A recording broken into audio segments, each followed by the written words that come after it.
Buenas tardes, jóvenes. ¿Me escuchan correctamente?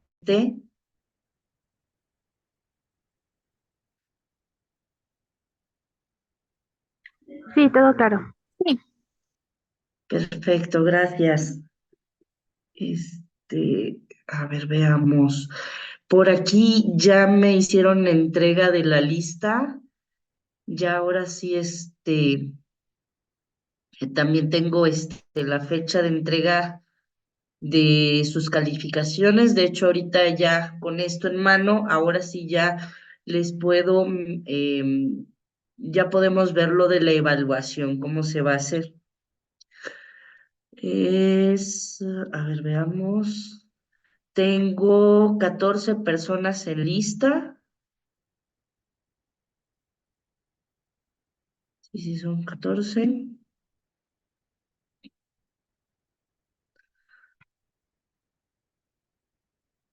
Ay, no sé por qué se quiso abrir así, pero bueno. Este, a ver si termina ya de pasar.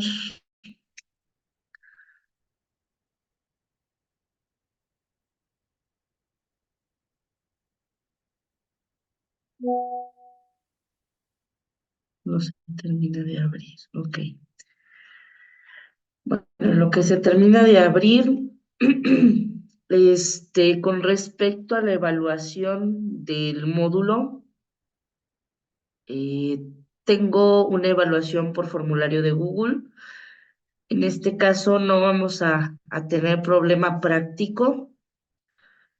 Este, Usualmente les pedía proponer en algunos casos un sensor, pero en este caso no. En este caso vamos a hacer un formulario de Google.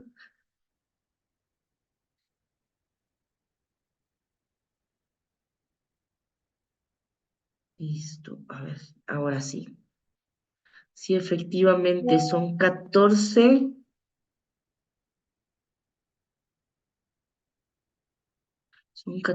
personas. Es Martínez Galván, López Mendo, Ramos Leiva, Enciso López, Portos Juárez, Flores Ceballos, García Ramos, Padilla Hernández, Arroyo Martínez, García Montalvo, Cepeda Servín, Carrillo Guzmán, Solís Ortega y Trejo Villegas. Todos los que están aquí presentes están en esa lista. Sí, Perfecto, perfecto, gracias. Sí, Entonces, bueno, vamos a ir viendo lo de la evaluación. Perdón, lo veamos.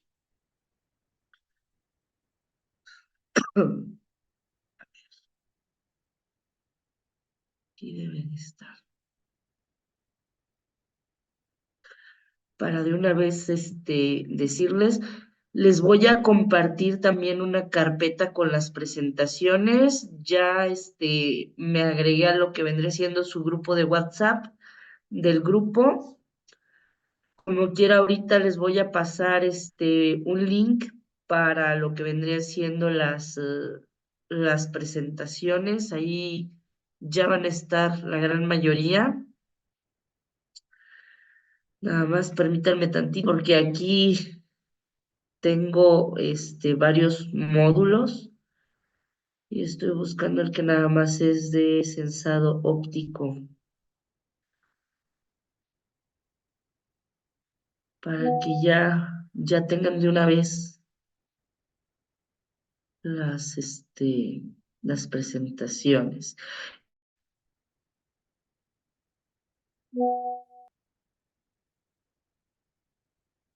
Introducción, propiedades, fibra, guías en la plana.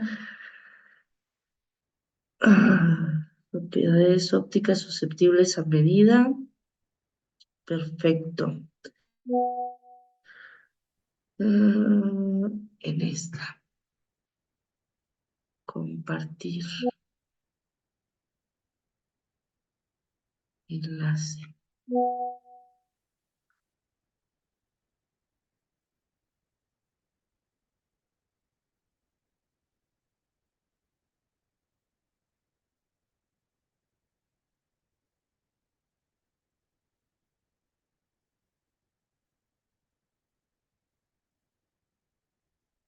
Ok, ya está. Listo. En este momento les voy a estar compartiendo en el chat de una vez el chat de aquí de Zoom, pero también se los voy a poner en el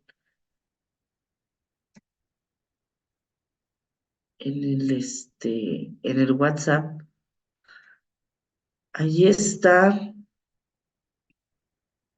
ya el link para que ustedes accedan a la carpeta.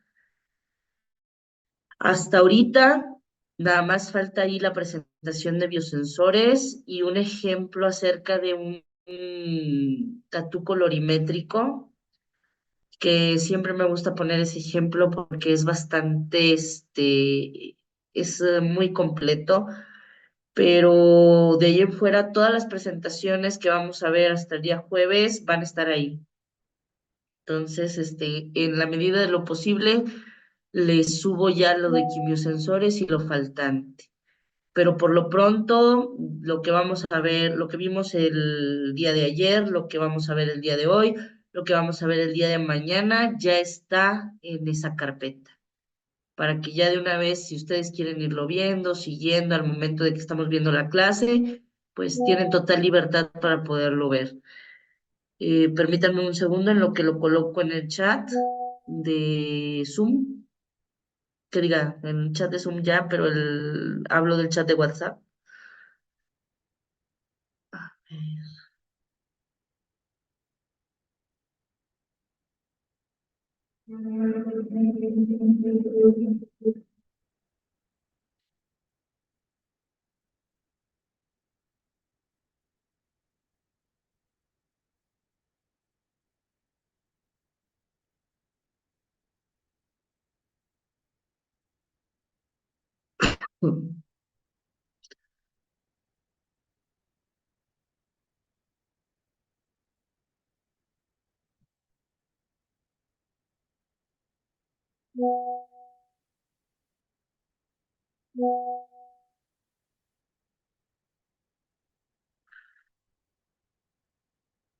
Va un poquito lenta la conversión de chats. Es que venía llegando de la escuela. Permítanme un segundo. Creo que ya ingresé a una de sus compañeras también, me parece. Sí, ya terminó de ingresar. Perfecto. Como les decía, en el chat de Zoom también va a estar este link a lo que vendría siendo la carpeta de archivos, de presentaciones. Ahorita vamos a hablar acerca de la evaluación. Permítanme, estoy agregando a sus compañeros. Ahí está. Y ahorita,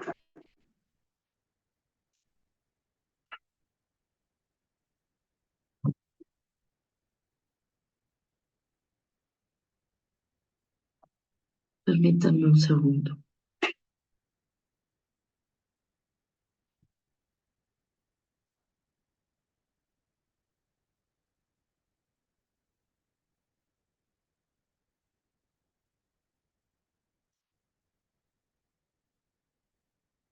Listo. Veamos a ver si ya quiso abrir el chat. Perfecto. Aquí está.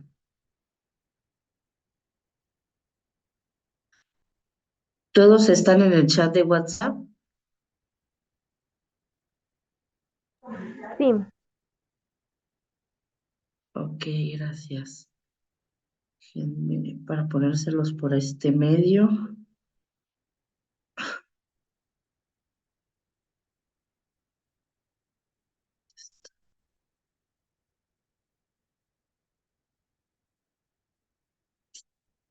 Ay,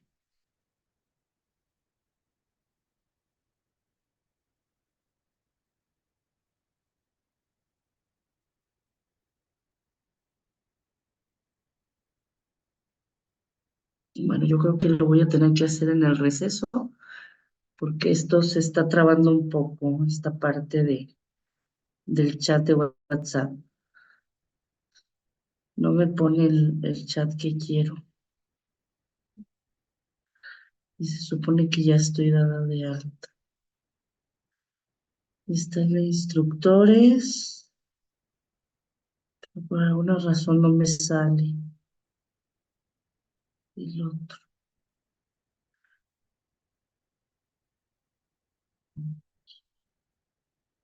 Bueno, lo reviso en el receso. Mientras, para ir avanzando, como ya les venía mencionando a sus compañeros que ingresaron en un inicio, vamos a tener una evaluación. En este caso, para este módulo no va a ser práctica, va a ser una evaluación, va a ser una evaluación sumatoria, va a ser por medio de un formulario de Google. En este caso tenemos como, bueno, en mi caso, lo que me vienen marcando de educación continua es que sus calificaciones es a más tardar el 9 de marzo. Nosotros terminamos este jueves, que sería el jueves 22.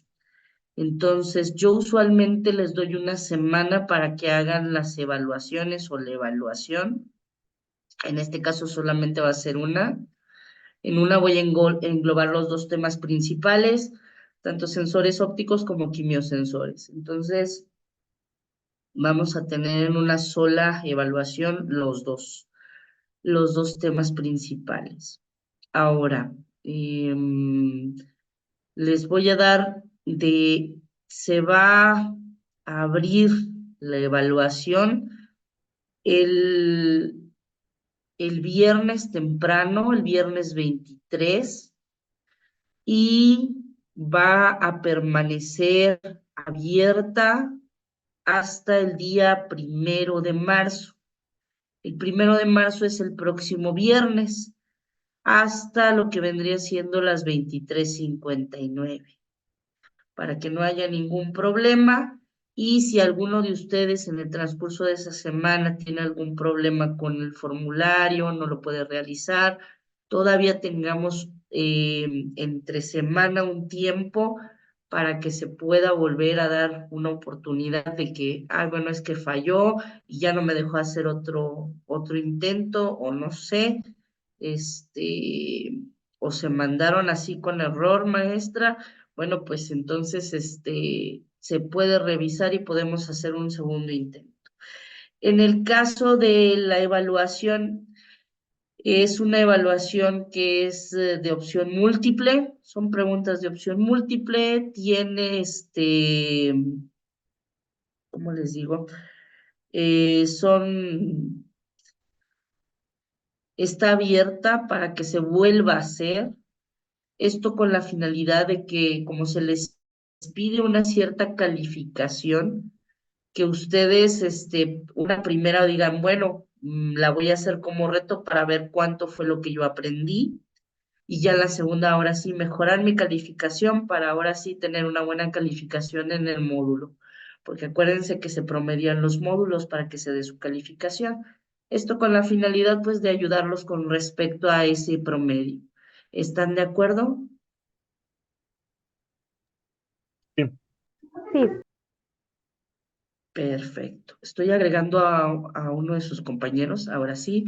Ok, perfecto. Entonces, van a tener Ah, unas recapitulaciones. maestra, una pregunta. Y Perdón que le dígame, interrumpa.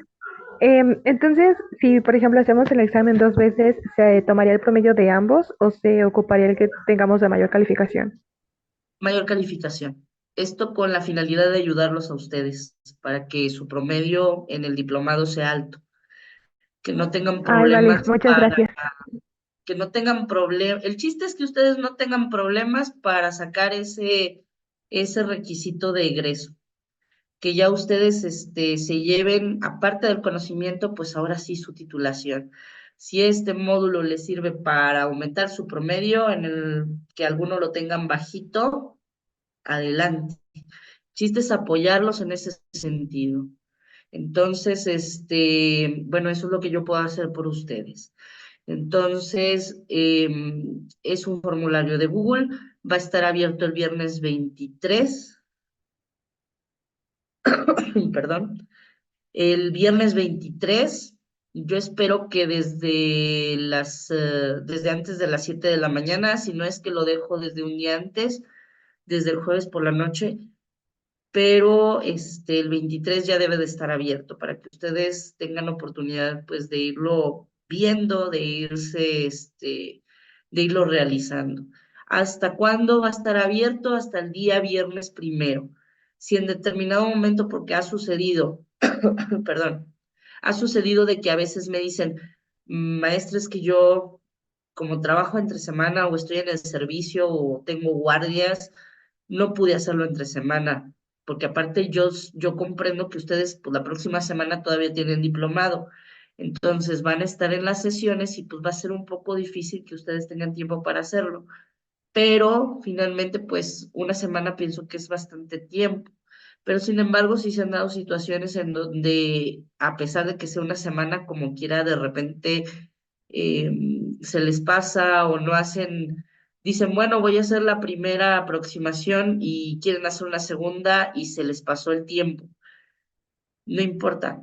En esta semana tenemos todavía de colchón antes del 9 para poder dar oportunidad en caso de que ustedes no lo hayan podido hacer, les salió error, no pueden hacer el registro de su calificación, X o Y razón, algún problema, siempre surge algún problema.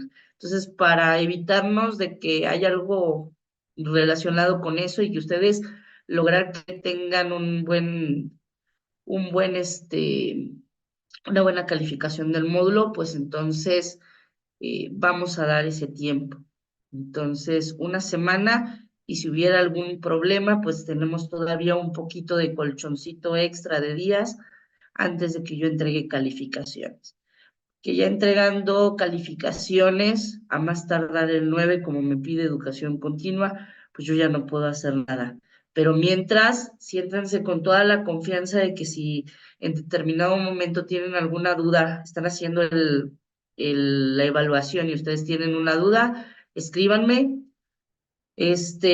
Yo ahorita, bueno, reviso en el receso lo del WhatsApp, del grupo de WhatsApp, pero de ahí pueden jalar mi número y escribirme con toda confianza. El momento que ustedes tengan el problema, escríbanme, yo lo reviso lo más rápido que pueda y les doy respuesta. Entonces, tanto me pueden escribir por correo, me pueden jalar mi número y escribirme por WhatsApp, adelante. Ustedes, siéntanse con esa confianza. Entonces, bueno, aclarado esto de que es un examen para los dos temas principales, que es sensores ópticos y quimiosensores. También las fechas y ¿qué más? Nada más. Ah, lo de la carpeta. Ahorita ya el link para la carpeta de presentaciones ya está ahorita en el chat de Zoom y más al rato en el receso veré cómo lo pego en el chat de WhatsApp. Pero mientras, pues ya ustedes tienen las presentaciones, la única que falta es quimiosensores, me parece, y la del ejemplo del tatú. Sí, adelante, Francisco Josué.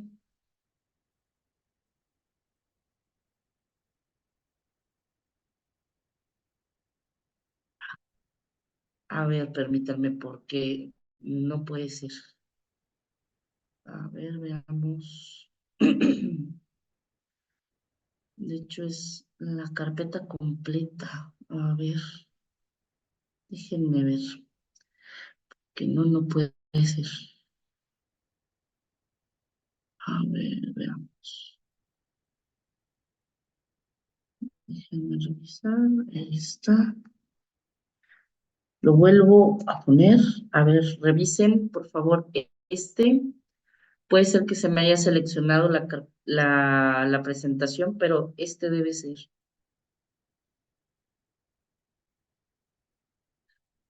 Perfecto.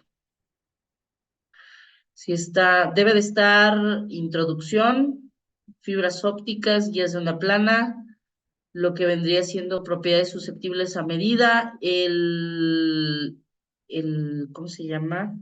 El artículo del tatuaje colorimétrico, es un artículo, y debe de estar también, me parece, bueno, aparte de la presentación de fluorescencia, debería de estar ahí también. Sí, ahí está la de fluorescencia. Si se me hace que se debe haber seleccionado la de fluorescencia, perdón, no me fijé, pero está raro porque según yo no había seleccionado ningún archivo, más que nada había seleccionado la carpeta, pero bueno, lo bueno es que ya se arregló y ya ustedes, lo importante es que tengan el acceso a lo que vendrían siendo los archivos. Ahí les voy a poner, bueno, lo que me falta de agregarles en esa carpeta es em, la parte de quimiosensores, que es una presentación corta, la parte de material complementario y lo que vendría siendo el ejemplo más extenso de un tatuaje, del tatuaje colorimétrico. Ahí viene el artículo, pero yo tengo una parte más extensa todas las pruebas que realizaron, porque es un artículo muy bonito, o sea, realmente si ustedes lo ven, hasta da gusto, porque hicieron muchísimas pruebas, más adelante vamos a verlo en su totalidad, pero sí es interesante que lo tengan incluso, porque para mí hicieron un excelente trabajo haciendo un barrido de todas las opciones que pudiera haber. Si en determinado momento varía por la edad, que varía por el sexo de la persona, que varía por no hicieron por estado fisiológico, pero sí trataron de hacerlo lo más robusto posible. Entonces, era portátil, era lo más robusto posible. Entonces, siempre me gusta dar ese ejemplo porque es prácticamente todo lo que nosotros debemos observar cuando hacemos un censo. Entonces, bueno, ahorita en la sección de avisos, pues ya es básicamente todo. Y vamos entonces a continuar en donde nos quedamos, en la parte del espectro electromagnético. Déjenme, pongo la presentación ahora sí. ¿Dudas hasta aquí, jóvenes? ¿Alguna No, por el duda? momento todo claro. Perfecto. Entonces, de evaluaciones, vamos a tener una evaluación, va a estar abierta por una semana y si hay problemas, todavía tenemos un poquito de tiempo para actuar. Y la calificación que se les va a dar es la calificación más alta que ustedes saquen del examen. No se va a promediar, sino que va a ser la evaluación más alta que ustedes tengan, esa es la que se va a poner como calificación. ¿Pueden hacer más de un intento? Sí. De hecho, me parece que pueden hacer 3 intentos. Eh, ahorita no tengo muy en claro ahorita cuántos intentos tiene la evaluación. Tendría que corroborarlo, o sea, entrar a revisar la configuración, pero es muy probable que puedan hacer 3 intentos incluso, que es a veces lo mínimo que dejo. De ahí en fuera, pues creo que son más intentos, pero pues 3 yo supongo que está perfecto para que ustedes saquen una buena calificación, pero lo reviso y se los comento ya más a detalle, más adelante, ya cuando ahora sí venga el tiempo de la evaluación. Entonces, el día de ayer estuvimos comentando acerca de lo que vendría siendo, acuérdense que siempre es un resumen. Vimos o rescatamos más bien lo que vieron ustedes en cuanto a la definición de biosensor. Hablábamos entonces que a nosotros, pues, el transductor que nos importa en este módulo, nos importa mucho, pues va a ser los transductores ópticos. En el caso de los elementos de bioreconocimiento, pues son los que ya ustedes van venido manejando, ácidos nucleicos, proteínas, células completas y algo que pues nos ayuda bastante en el caso de sensores ópticos, pues es la amplificación de la señal. Eso pues toma un cierto papel, un papel muy importante o preponderante en el caso de los sensores ópticos, sobre todo porque cualquier este, luz externa pudiera llegar a ser o meter ruido, señales que nosotros no queremos que haya en nuestro sensor. Entonces, de ahí son bastante importantes. En caso de las muestras, les decía que tuviéramos un especial cuidado en las muestras, ya que teníamos que ver, pues, qué era lo que estaba alrededor de nuestra muestra. Si había en nuestro analito, si había por ahí también algo que inhibiera el elemento de bioreconocimiento, pues tenemos que hacer pues pasos anteriores a lo que vendría siendo el análisis o la parte anterior a nuestro sensado. Y eso, pues les comentaba yo el día de ayer, que eso lo van a ver más a detalle y más a fondo con el doctor Eud, perdón, que tiene amplia experiencia en estos dispositivos de tipo Labonachip. En mi caso yo también trabajé con estos dispositivos. Tenemos prácticamente un laboratorio en miniatura, pues prácticamente podemos hacer dispositivos que casi son del tamaño de un portaobjetos o más pequeños.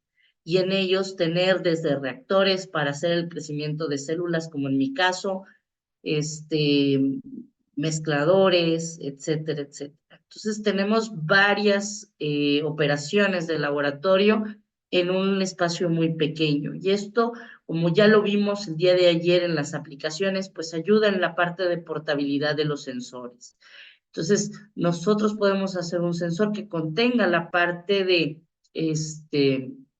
del pretratamiento de la muestra previo a lo que vendría siendo el pase del analito o de la muestra con el analito hacia el elemento de bioreconocimiento. Y entonces tener hasta cierto punto la certeza de que la señal que nosotros vamos a ver, pues se va a hacer solamente de la unión o la interacción entre el analito y el elemento de bioreconocimiento. Este elemento de bioreconocimiento debe de estar soportado o inmovilizado en lo que vendría siendo el transductor. Entonces, en los sensores ópticos esto es importante. ¿Para qué? Para poder observar que entonces esa interacción o esa interacción de la luz con la materia sea precisamente de esa interacción del elemento de bioreconocimiento con el analito y no, no que sea algún otro tipo de ruido. Entonces, con eso pues nos reducimos esa parte del ruido que podamos llegar a tener. Hablábamos también, pues, ahora sí, de la definición de un sensor óptico que prácticamente pues se basa en el aprovechamiento de la interacción entre la luz y la materia para poder observar ciertas propiedades. Ayer hablábamos, y de hecho vamos a hablar más adelante, pues de que la materia puede absorber radiación, puede transmitir radiación, puede, bueno, esos son los dos casos pues más grandes, pero vamos a ver otras propiedades como fluorescencia, vimos las regiones el día de ayer del espectro electromagnético y de acuerdo a la región del espectro es lo que nosotros o la propiedad que nosotros vamos a ver. Si por ejemplo vemos el infrarrojo, pues vamos a ver lo que vendría siendo el movimiento, los movimientos de las moléculas. Entonces, pues es lo que vamos a, o las propiedades que nosotros vamos a poder percibir. Les hablaba yo acerca de que en ciertas líneas de tiempo, pues los sensores ópticos se presentaban alrededor de 1980. Son relativamente jóvenes en el caso de este, de este seguimiento hacia la portabilidad. Sin embargo, han crecido a pasos agigantados debido a la miniaturización de la electrónica, a esta parte de los Labo-na-Chip, de lo que vendría siendo la microfluídica, y también al hecho de que podemos nosotros tener soportes, más bien nos ayuda a lo que vendría siendo la nanotecnología, a lo que vendría siendo los soportes, los materiales e incluso algunos sensores químicos, pues, pues estos quimiosensores, que en algunos casos pueden ser los quantum dots, y nos ayudan precisamente pues a miniaturizar, a tenerlos más a la mano y más al alcance de nosotros. Ahora, hablábamos también de que el desarrollo de la óptica no va a la par con el desarrollo de los equipos para poderlo medir. Si bien el espectro de la luz del sol se descubrió en 1666 por Isaac Newton, o sea, el fenómeno como tal y se describe, pues realmente, si ustedes se fijaron en la línea de tiempo, pues pasa demasiado tiempo en lo que nosotros podemos llegar a tener equipos que pueden medir ciertas propiedades. Entonces, pues eso pues hace que los sensores ópticos pues vayan en desventaja con respecto a otros. Sin embargo, han tenido como quiera un desarrollo pues a pasos agigantados hasta este momento y más con el desarrollo de dispositivos como celulares, con cámaras todavía más, más a detalle, sensores de cámara más sensibles, programas de procesamiento de imágenes y ahora con la inteligencia artificial, pues ahorita nos van a sorprender bastante, créanme. Yo no dudaría de que alguien estuviera probando estos sensores ópticos con aplicaciones derivadas de inteligencia artificial. Siempre lo he dicho, si se le ocurre a un mexicano, hay como 100 chinos que pudieran estar haciendo lo mismo. Entonces, yo supongo que ahorita debe de haber suficientes estudiantes, ya sea chinos o hindús, que realmente ahorita estén trabajando en eso. Entonces, no les sorprenda que ya haya por ahí algunas investigaciones de este tipo. Ahora, ahora sí, nos habíamos quedado en esta parte del espectro electromagnético. En esta parte que es la introducción, no nos vamos a quedar mucho tiempo aquí, porque más adelante cuando veamos las fuentes de luz para estos, permítanme un segundo, ahí está. Para Las fuentes de luz para estos dispositivos, las que les podemos incorporar o adaptar, ahí lo vamos a ver en más detalle. Ahora, con respecto al espectro electromagnético, les decía que nosotros podemos trabajar en el ultravioleta, en el visible y en el infrarrojo. Eso es lo más común. Ahora, las fuentes para los sensores ópticos en su mayoría tienen rangos de trabajo en el infrarrojo. Entonces, más adelante vamos a ahondar un poco más en este tema, pero estas son las tres franjas del espectro electromagnético en el que podemos nosotros llegar a trabajar.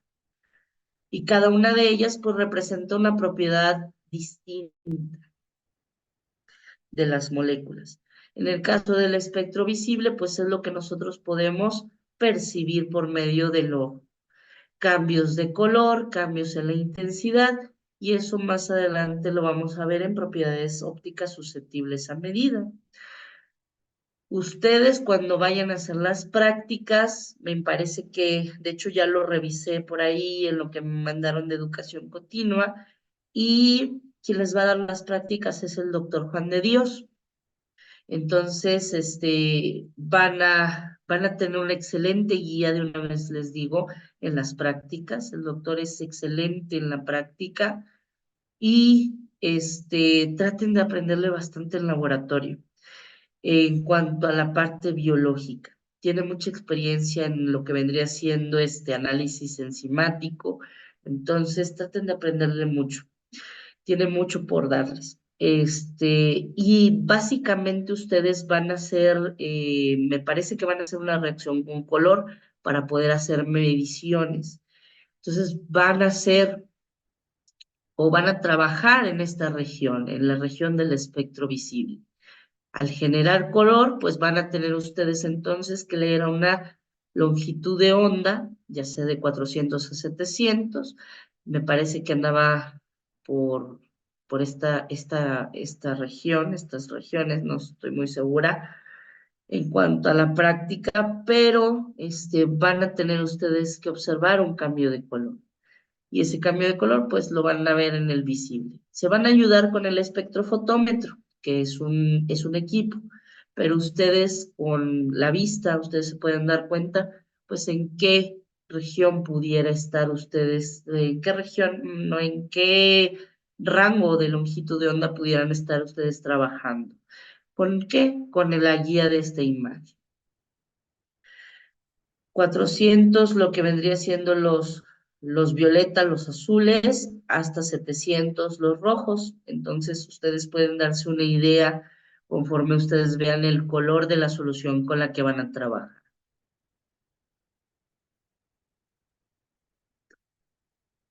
Esto con respecto a lo que vendría siendo el espectro electromagnético. Con respecto a los fenómenos que podemos tener con respecto a la luz y la materia, pero en el caso de nosotros, pues sería la óptica, los espejos. Ustedes desde la secundaria han relacionado estos fenómenos con prácticamente espejos o con prismas de cómo se comporta la luz cuando choca con estos objetos. Uno de estos fenómenos es la reflexión de la luz. Perdón. Esta reflexión de la luz, pues es el cambio de la dirección de los rayos cuando choca o incide con una superficie. Ahora, con respecto a la superficie, nosotros podemos tener dos tipos de superficies. Una superficie pulida, que es el caso de los espejos o los prismas. Si ustedes se fijan, pues hasta para poderlos tomar, tiene uno que tomarlos en un lugar donde no haya polvo y tomarlos con guantes para que no haya ningún o no quede ningún, por cierto, y los guantes no son de cualquier tipo, no puede dejar ningún tipo de filamento o pelusa, porque si no, entonces, en lugar de tener una superficie pulida, se convierten automáticamente en ese momento en una superficie con imperfecciones. tanto el polvo como estas hebras que dejan algunos guantes de tela, pues pueden llegar a hacer que cambie esa imagen o esa superficie pulida a una superficie con imperfecciones. Entonces, aquí tenemos dos tipos de reflexiones. La primera es la reflexión difusa y la segunda es la reflexión especular. Estoy hablando de la parte izquierda. En el caso de la reflexión difusa, vamos a tenerla cuando hay imperfecciones. ¿Por qué? Porque si ustedes se fijan, la superficie no es homogénea, no la tenemos igual en todo momento, sino que tenemos distintas, eh, bueno, sí son imperfecciones, pero puede ser incluso podemos tener nosotros un espejo que, pero está en un lugar en donde le cae polvo, entonces lo más probable es que tenga una ligera capa de polvo y ese polvo nos haga que ese espejo ahora sea una superficie con imperfecciones y se favorezca entonces la reflexión difusa. En el caso de nosotros, no. En el caso de nosotros no queremos que esto suceda. O sea, esta reflexión difusa. Queremos que suceda algo como esto. Ay, perdón. No está. Saqué el lápiz en lugar del apuntador. Ahora sí. Entonces, nosotros no queremos que suceda la reflexión difusa. Lo que nosotros queremos en determinado momento en la fibra óptica es que haya como si fuera una reflexión especular o una reflexión de espejo o una reflexión regular. ¿Qué quiere decir esto? Que los haces de luz o los rayos de luz incidan sobre la superficie, que esta superficie esté completamente pulida, homogénea, sin polvo, sin imperfecciones, y entonces los rayos cambien de dirección, pero fíjense cómo en lugar de cambiar de dirección hacia direcciones, como dirían por ahí, por si ningún lado, fíjense cómo estos todos van en una misma dirección, a diferencia de estos que prácticamente hay algunos que hasta chocan, o sea, en determinado momento este y este pudieran chocar. En este caso no, en este caso tenemos que los rayos inciden, cambian de dirección y prácticamente las líneas podemos ver que son paralelas, no chocan, no inciden una con otra, no coinciden. Entonces, eso es lo que nosotros hasta cierto punto diríamos, bueno, esto sería algo que yo quiero, esto yo quiero que suceda.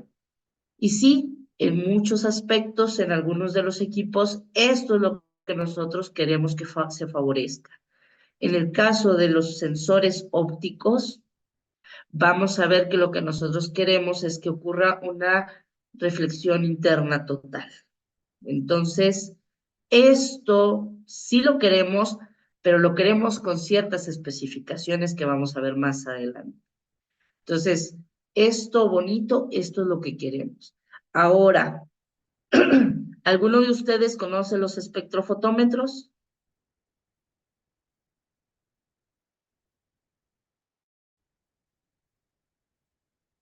Pudieron haberlos utilizado en prácticas de instrumental, pudieron haberlos utilizado en biología molecular, incluso biología celular, ¿no? De mi parte, Es esta, es la maquinita que está en el laboratorio de biosensores, ¿cierto? La que dijo que parecía una laptop, el UEBIS, ¿no? Eh, no he ido a su laboratorio de biosensores, pero yo me imagino que debe de haber uno. Sí, Si sí están hay. haciendo preparaciones enzimáticas y están viendo cuánto se soporta, sí debe de haber por ahí un espectrofotómetro.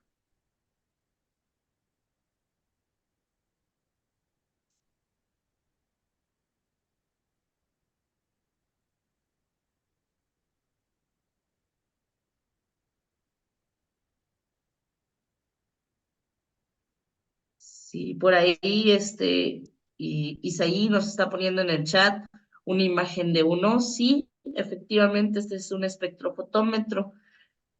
¿Se han Este es preguntado un- qué es lo que tiene por dentro?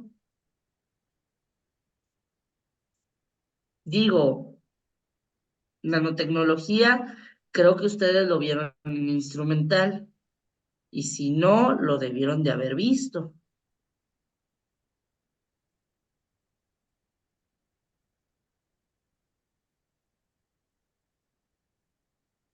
Ah, Sí, pues, vaya, bueno, adelante, adelante, perdón. pues se supone que el espectrofotómetro en un haz de luz incide sobre una muestra, pero está contenida como dentro de un cristal, me parece. Bueno, me acuerdo algo así. Ok, En cuestión eran dos haces de algún tipo de onda específica y dependiendo del filamento con el cual se emitía esta onda, entonces nosotros observábamos la absorbancia de esa onda, de ese material.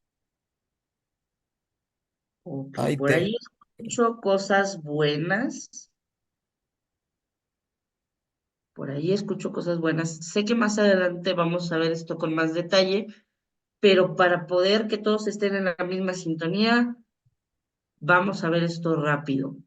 En un espectrofotómetro lo que nosotros vamos a tener es una fuente de luz, así como dijeron sus compañeros, por ahí algunos hablaron de doble haz, sí hay equipos con doble haz, pero luego después se hace un acomodo para que sea solamente uno, porque pues uno es el que va a incidir en la muestra. Entonces, más adelante vamos a ver también esa parte, porque los de infrarrojo tienen esa particularidad que son de doble haz. En este caso tenemos una fuente, esta fuente emite obviamente un espectro de radiación, lo que hace es que pasa o incide por lo que vendría siendo una rejilla, en que nos da una región nos da este, nos da un tipo de luz monocromática, y entonces esta luz es la que va a incidir en la muestra. En este caso tenemos nosotros que puede ser un prisma, puede ser un espejo, tienen por ahí distintos elementos de la óptica de los espectrofotómetros, perdón, rejillas de difracción, colimadores, o sea, espejos, prismas incluso en algunos casos, pero más común pues es el arreglo de espejos y rejillas. ¿Para qué? Para permitir esta luz monocromática. Esto que se ve aquí, una luz de un solo color, es lo que yo les estoy hablando, que es monocromático. O sea, tenemos una región del espectro visible, tenemos todavía una región más pequeñita que solamente permite el paso de un cierto rango de esta radiación. Y ese es el que va a incidir con la muestra y eso es lo que va a detectar al final. Entonces, aquí en esta celdita es donde nosotros ponemos nuestra muestra. Puede ser también que te pongamos nuestro estándar. Esta celdita puede ser de un cierto material, dependiendo de la región que nosotros estemos midiendo. Si nosotros estamos midiendo en el visible, estas cubetitas o estas celditas pueden ser de vidrio o borosilicato, o pueden ser incluso hasta de plástico, dependiendo de lo que ustedes, con lo que ustedes trabajen. Pero si, por ejemplo, yo me quiero mover hacia el ultravioleta, obviamente pues esto no, esto es diferente, esta parte, pero si yo me muevo al ultravioleta, esta celita debe ser de cuarzo, porque si yo pongo una de borosilicato, o sea, de vidrio aquí, ese vidrio va a absorber en el ultravioleta y me va a meter error en mi muestra. Pero bueno, eso ya lo veremos más adelante, pero pues para que sepan, pues esto es básicamente ese equipo es lo que hace. Y si ustedes se fijan, pues tenemos tanto prismas como espejos que nos van a ayudar a hacer esa función. Ahora, esos espejos o esos prismas tienen que tener un cierto mantenimiento. ¿Por qué? Porque idealmente, cuando están bien, tienen un buen plan de mantenimiento, pues casi en todos ellos tenemos esta reflexión especular. Pero si a esos equipos no se les da un buen mantenimiento, te empezamos a tener problemas. Empieza a ver que no se quedan estables, empiezan a ver que varía, empiezan a variar las absorbancias, de que digan ustedes, es que yo medí este estándar ayer y me daba esto y ahora me da tanto. Y el estándar no se degrada. O sea, si el estándar tiene esa propiedad de que no se degrada, de un día para otro no debería de variar tanto. Puede ser que ustedes tengan un problema de este tipo, de que ya la óptica necesita una buena limpieza, que de eso se trata el mantenimiento preventivo en los espectrofotómetros. Se limpia toda la óptica, obviamente tiene que estar en un lugar libre de polvo. Se hace una limpieza a toda esa óptica, se vuelve a restaurar y entonces ahora sí nos quedan unos espejos de luz. Entonces, básicamente eso es lo que se le hace a un espectrofotómetro en el mantenimiento preventivo. En determinado momento de que ahora sí ya no sea porque ya el espejo ahora sí ya no está, ya no cumpla su función, pues entonces ahora hablamos de mantenimiento correctivo. Pero dentro las cosas del mantenimiento preventivo, nos quitan esta parte. O sea, básicamente eso es lo que nosotros podemos observar cuando le hacemos el mantenimiento a un espectrofotómetro. Y nos vamos a dar cuenta en eso. Si el espectrofotómetro al nosotros tenerlo encendido va variando su absorbancia y varía mucho, sin tener muestras, sin tener nada, entonces puede ser que le falte un mantenimiento preventivo. Entonces, eso se los dejo como plus, porque hay personas que trabajan con espectrofotómetros y a veces no les dan el mantenimiento. Entonces, si ustedes trabajan con ellos y empiezan a percibir algunas de estas cosas, empiezan a pensar en un mantenimiento preventivo. Entonces, bueno, esto se los dejo por ahí como conocimiento. Pero en sensores ópticos, pues más adelante vamos a ver qué fenómeno es el que queremos que se favorezca. ¿Dudas con respecto a la reflexión difusa y a la reflexión especular?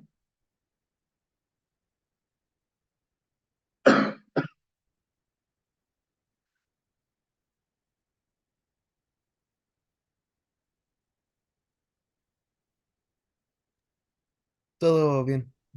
Todo bien, Sí, todo bien. todo bien. Perfecto, perfecto, muchas gracias. Vamos a continuar. Ahí está, no salió. Ok, entonces la siguiente o el siguiente fenómeno es el fenómeno de refracción. En el caso de la refracción, vamos a tener que el haz de luz o el rayo de luz pasa de un medio a otro. Al pasar de un medio, de un medio a otro, vamos a ver un cambio en la velocidad, dependiendo de la densidad de ese medio, sobre todo la densidad óptica. La densidad óptica, pues, es una medida de lo que vendría siendo el índice de refracción.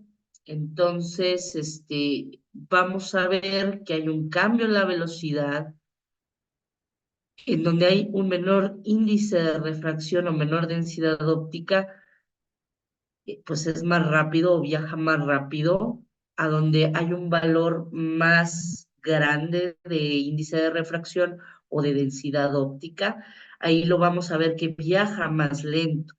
Ahora, cuando hablamos de refracción, vamos a tener que este rayo, sí va a haber una parte de él que se pase o se introduzca al otro medio, pero va a haber otra parte del rayo que salga. Ahora les pregunto a ustedes,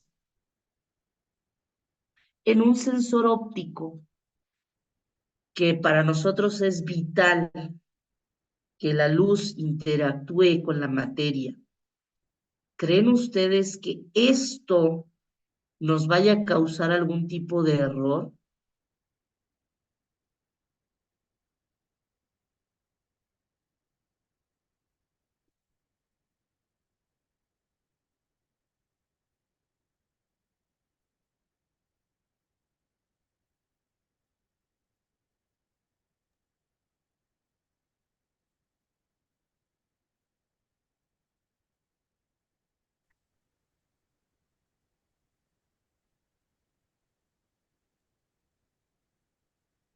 En las dos partes de la imagen es lo mismo, solo que en esta segunda parte tenemos que viaja desde el interior del agua, que sería un medio con índice de refracción más alto que el aire, y entonces también ocurre lo mismo, o sea, el haz de luz incide en lo que vendría siendo la frontera entre ambos medios, y una parte viene refractado hacia el interior y otro sale hacia el exterior, hacia el medio menos denso.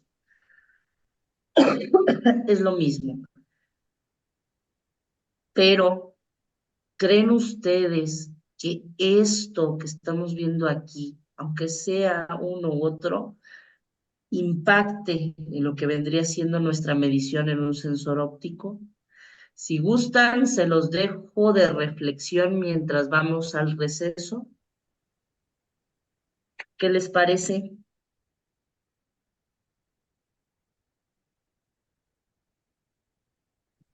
Sí, está Sí, bien. está bien, maestra. Ok, bueno, lo dejamos entonces.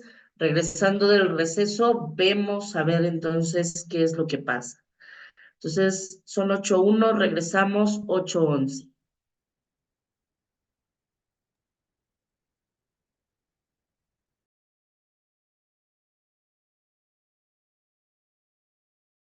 De 90 grados. Muy bien. Entonces, aquí, nuevamente nos vamos a ley de Snell, pero en lugar de teta 2, porque teta 2 ya lo tenemos, entonces es teta 1. Despejamos y nos encontramos con que teta 1 va a ser igual al ángulo crítico y es 61 grados. 61. Esto obviamente para el ángulo de refracción teta 2, que es igual a 90 grados. ¿Para qué? Para que el rayo se propague a través de la interfaz o de la frontera, como ustedes le quieran llamar. ¿Dudas hasta aquí con los primeros dos ejercicios? No, ninguna. Perfecto. Tercer ejercicio. Ahora sí queremos establecer el fenómeno de reflexión interna total. ¿Cómo sería? Una fibra tiene un índice de refracción de 1.6 para el núcleo, 1.4 para el revestimiento. Vemos que aquí se cumple el primer aspecto para la reflexión interna total. Ahora, aquí nos dicen, si el rayo incidente toca la frontera con un ángulo de incidencia, o sea, teta 1 de 70, no, perdón, eh, toca la frontera con un ángulo de incidencia de 70, calcule el ángulo de reflexión. Entonces, el ángulo de incidencia es 70, perdón, tenemos entonces que teta 2 también va a ser 70. ¿Por qué? Porque va a regresar con el mismo ángulo, pero el ángulo crítico, a ver, espérenme, ¿dónde está? Aquí está. El ángulo crítico para este mismo era 61 grados. Teta 2 nos llega con 70, entonces teta 1 y teta 2 son iguales, pero teta 1 con respecto al ángulo crítico debe de ser mayor, y efectivamente 70 es mayor que 61. Entonces se cumple la condición de reflexión interna total, estas condiciones que están ahí. Teta 1 debe ser mayor al ángulo crítico, que era 61 para 90. Entonces debe ser todavía mayor, que sería 70 es mayor que 61 y es correcto. Entonces, teta 1 y teta 2 van a ser iguales. Entonces, teta 1 es mayor que el ángulo crítico, entonces el rayo se va a reflejar hacia lo que vendría siendo la sustancia más densa, o sea, va a retornar a el medio más denso desde la interfaz, produciéndose entonces el fenómeno de reflexión interna total, dándonos entonces un ángulo muchísimo mayor de 90 grados, el ángulo exterior.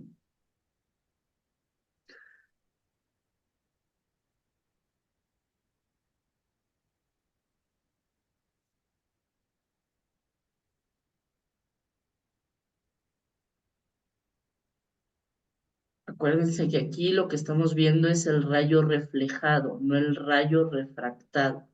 El rayo refractado sería que vaya hacia el siguiente medio. En este caso, como hay un fenómeno de reflexión interna total, entonces estamos viendo el rayo reflejado. No hay rayo refractado.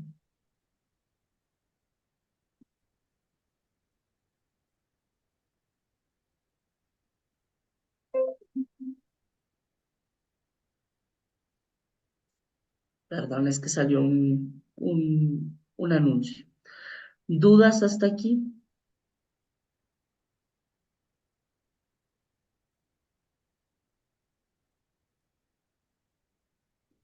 Perfecto, Todo bien. perfecto.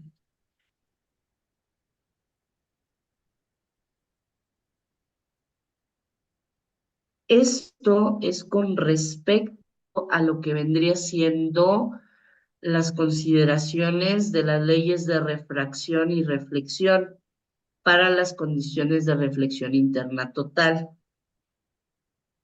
Entonces,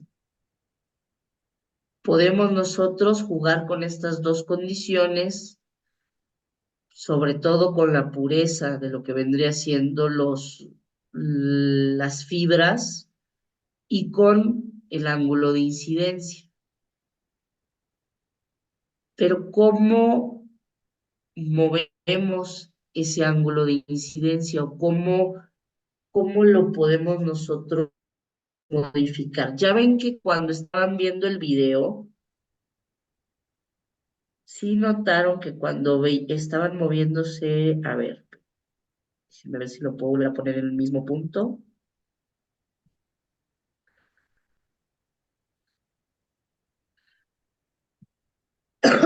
Perdón. Fíjense en el movimiento de la lámpara, de la lamparita o del haz de luz. Fíjense cómo la lámpara se va a mover. La luz viaja a menos velocidad por el agua que por el aire, de modo que cuando alcanza la frontera agua-aire, se acelera y se dobla.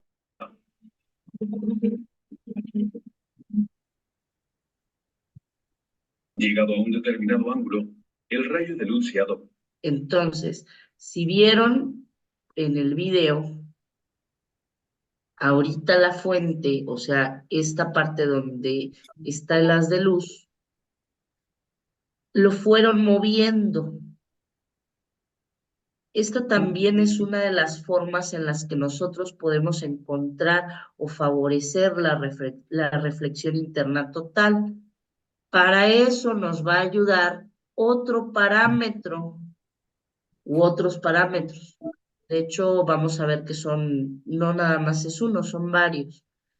Pero cuando ustedes compran una fibra óptica y vienen una serie de especificaciones, más adelante vamos a ver por ahí las especificaciones, pero una de las especificaciones importantes es la apertura numérica. ¿Cómo controlamos el ángulo de incidencia? Lo vamos a controlar específicamente con esto, restringiendo lo que vendría siendo el ángulo de incidencia eh, de los rayos. Más que nada, ¿cómo? Ejerciendo entonces una región o calculando una región que es prácticamente un cono en donde si nosotros tenemos dirigida la fuente, todos estos ángulos que estén dentro de este cono van a ingresar al núcleo y todos van a tener esa condición de reflexión interna total. Eso sería la apertura numérica.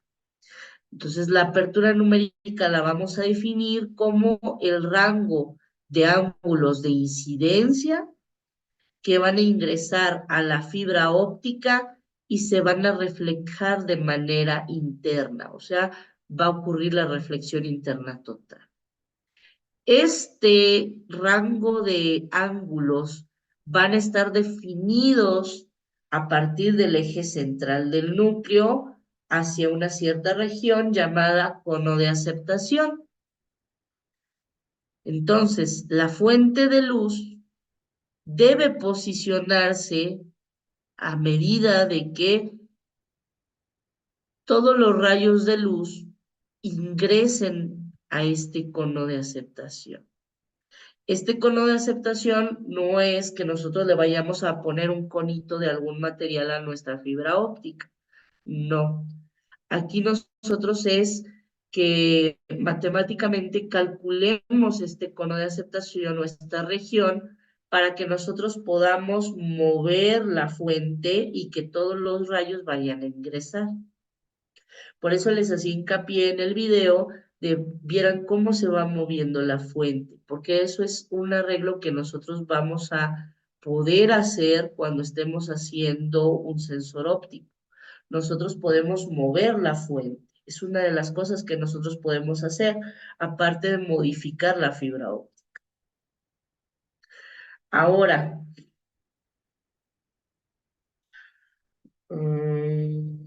pregunta, una pregunta. ¿Qué será mejor? ¿Una fuente dirigida que dirija todos los rayos en una sola dirección o una fuente que, a ver, espérenme, déjenme ver si tengo una imagen mejor que esto. Listo, ahora sí. Si nosotros estamos hablando de que queremos que ingresen todos los rayos por medio de un rango, que es el cono de aceptación, y si nosotros tenemos una luz, una fuente de luz como la de esta lámpara, ¿van a ingresar todos o ustedes qué opinan?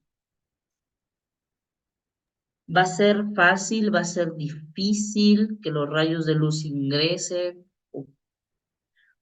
¿Qué pueden percibir viendo nada más esta parte de la imagen?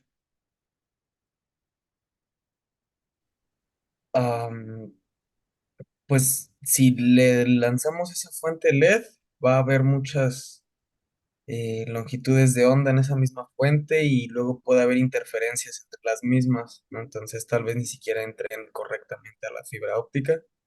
El láser, pues creo que se ve muy evidente que es solo una longitud de onda, es más fácil de manejar.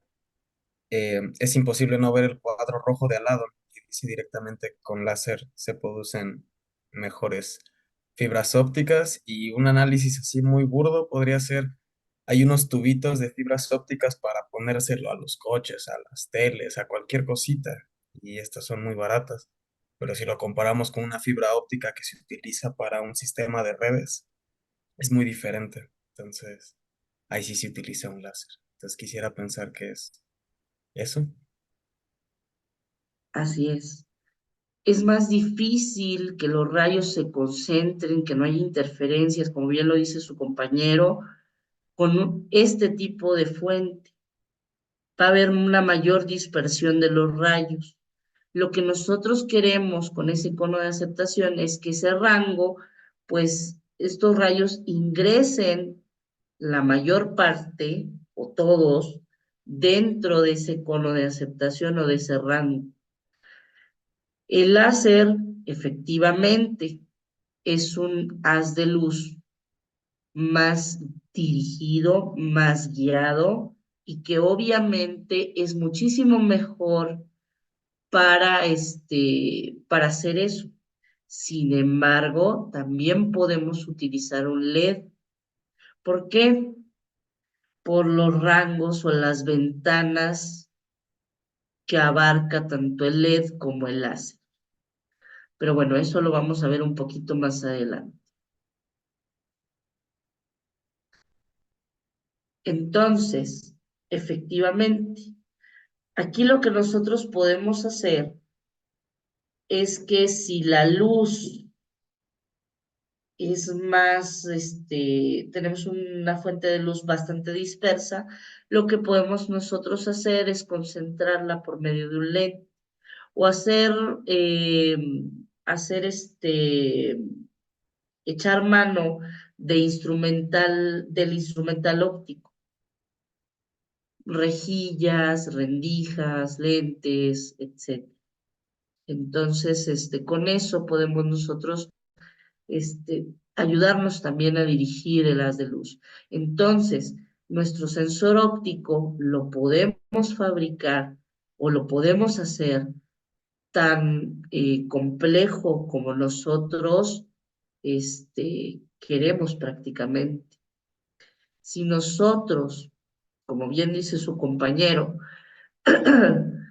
tenemos la, nos vemos favorecidos con un láser, pues entonces si lo podemos adaptar al sensor, pues es muchísimo mejor a tener que tener una fuente LED y todavía adaptarle por ahí un lente o hacer algún arreglo óptico para poder, o instrumental, para poder que guíe o concentre esos haces de luz y también que pues no se traslapen unos con otros y hagan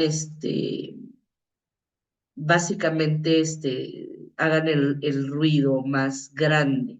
Entonces, todo eso nos podemos nosotros echar mano de la parte instrumental y traerla a la parte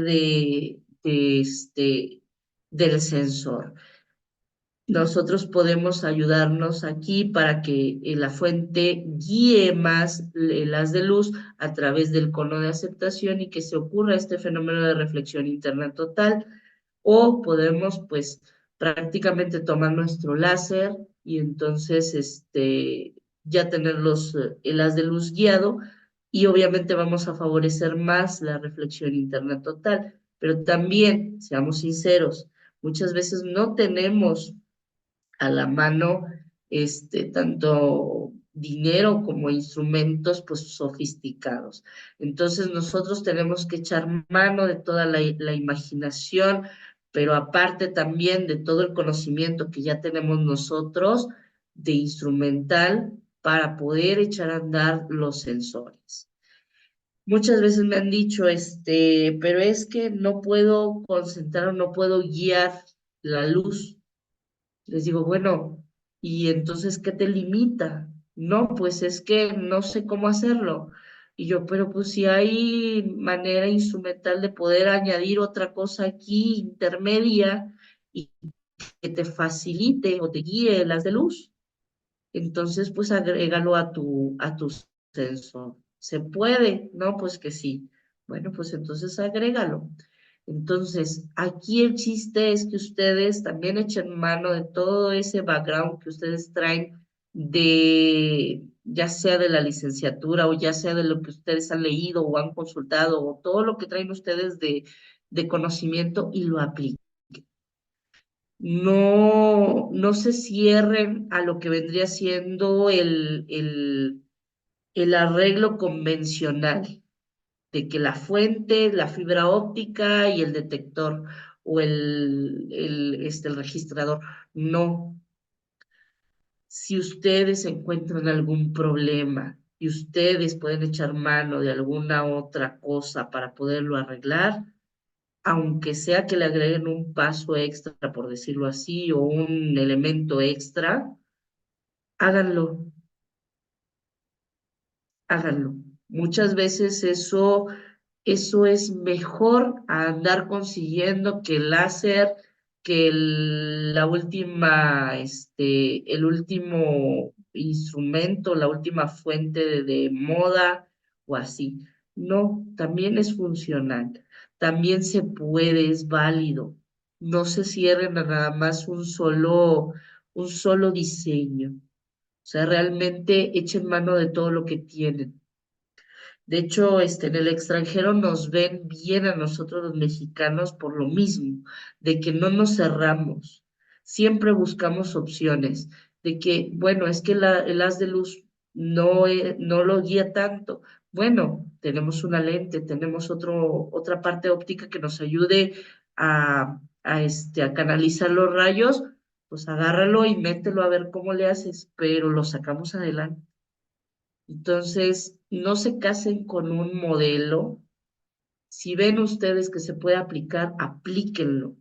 No nada más a sensores ópticos. Si ustedes en determinado momento van a hacer otra cosa, aplíquenlo. Si ustedes saben que se puede hacer, háganlo.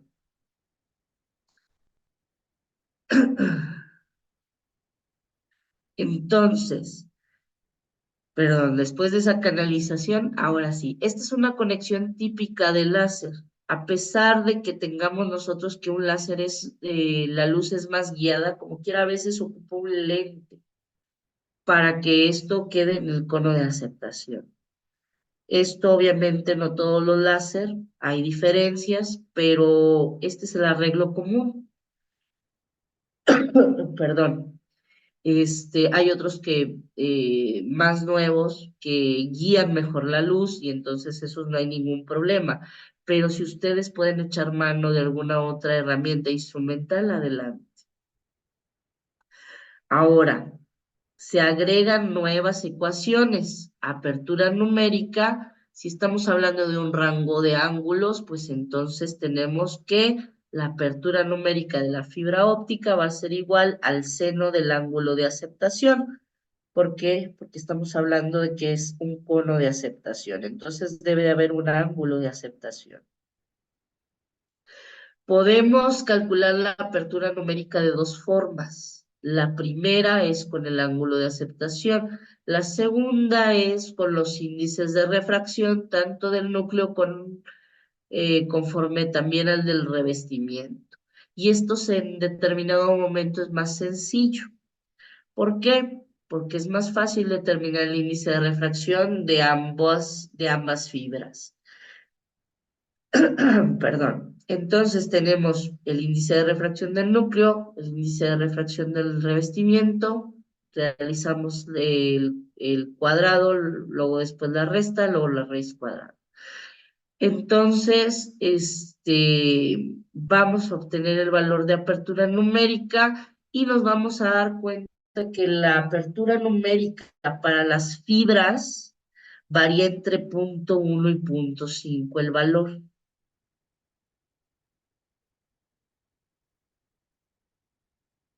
Punto 1 y punto 5.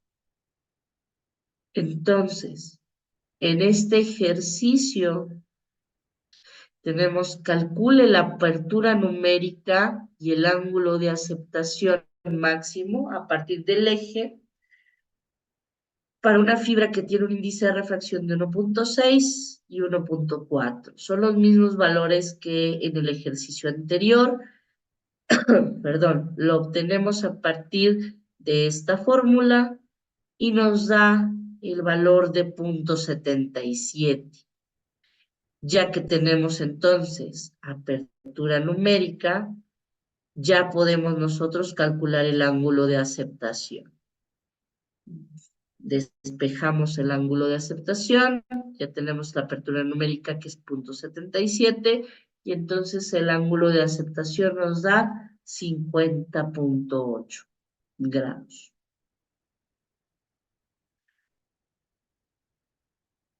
Entonces es el ángulo que nosotros podemos mover a partir del eje que va a dividir en dos a lo que vendría siendo el núcleo. Entonces podemos mover la fuente hacia arriba, la fuente hacia abajo, a partir del eje. Otro tipo de problemas, en este caso características de la fibra, no voy a ahondar tanto en estos porque no es el objetivo, más que nada el objetivo era que ustedes vieran un ejemplo relativamente práctico de apertura numérica. En el caso de la reflexión interna total, ¿qué es la reflexión interna total y en qué circunstancias ocurre? Pues cuando el ángulo de incidencia es mayor que el ángulo crítico. Y el ejercicio 7 sí es bien importante. Con lo que ustedes lo que acabamos de revisar, ustedes pueden diseñar entonces una fibra óptica. Entonces, supongamos que los contratan para diseñar una fibra óptica y ustedes tienen dos tipos de tubería de vidrio. El primero, el A con un índice de refracción de 1.3 y el B con un índice de refracción de 1.5. Determine cuál vidrio debe utilizar como núcleo y cuál como revestimiento. Entonces, ¿cuál debe ser el núcleo y por qué?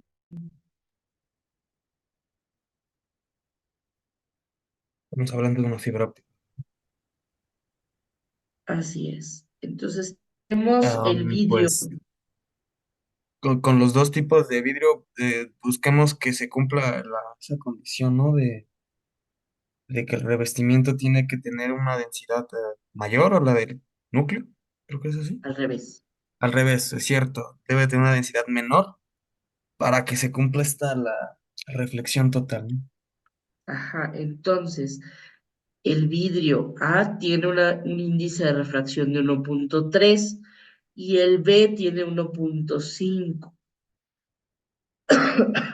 Entonces, el núcleo debe ser el vidrio B. ¿Por qué? Porque acuérdense que el mayor índice de refracción, ese debe ser el núcleo. Es el que debe tener más impurezas también. ¿Para qué? Para que se quede confinado el haz de luz dentro de él. Y el revestimiento, para poder que refleje, pues entonces debe tener un índice de refracción menor. Por lo tanto, nos quedaría entonces el vidrio A 1.3 y esto se debe obviamente a que es más puro que el vidrio B. En el caso de la apertura numérica la calculamos con la fórmula, esta fórmula que involucra los índices de refracción y nos queda una apertura numérica de 0.75. Si ustedes se fijan, está muy por encima de los valores de apertura numérica típica, pero esto es lo normal. Si nosotros la estamos utilizando para o lo estamos modificando para nuestro sistema, solamente lo tenemos que caracterizar. ¿Por qué? Porque estamos caracterizando nuestro sistema. ¿Por qué? Porque finalmente nuestro sistema cumple con lo que vendría siendo las características para la reflexión interna total. Entonces, obviamente, la apertura numérica, a pesar de no ser típica, puede variar. Obviamente, para nuestro sistema o para nuestro sensor. Perdón. En el caso de que la compren la fibra óptica ya hecha y porque les puede llegar a servir, ya la revisaron y las características son compatibles y obviamente es más factible para ustedes que hacerla. Entonces, la apertura numérica la va a especificar el fabricante en las condiciones de la etiqueta. Ya no tienen que calcularla, pero sí tienen que revisar si lo que les están vendiendo les va a funcionar. ¿De acuerdo? Si ustedes no la modifican.